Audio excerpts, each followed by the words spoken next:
വടിവുകളെ വെളിയിൽ കാണുന്ന രീതിയിലുള്ള വസ്ത്രം വാങ്ങിക്കൊടുക്കുന്ന വാപ്പാ, ഇട്ടുകൊണ്ട് നിന്റെ പൊന്നാര മകള് നിന്റെ മുന്നിലൂടെ നടക്കുമ്പോ നിനക്കറിയാം ഇത് പാപമാണെന്ന്.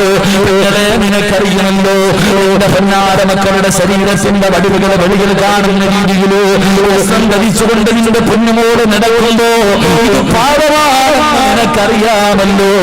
എഴുത്താറില്ലല്ലോ അല്ലാഹുവിന്റെ റസൂൽ പറയുകയാ, നിന്നെയൊന്നും വെറുതെ വിടൂല, നിങ്ങളെ വെറുതെ വിടൂല.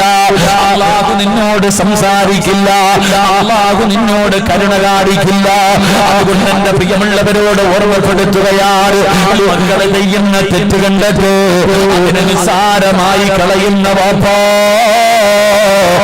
അല്ലാഹുവിന്റെ മുന്നിൽ കണക്ക് പറയേണ്ടവരാ.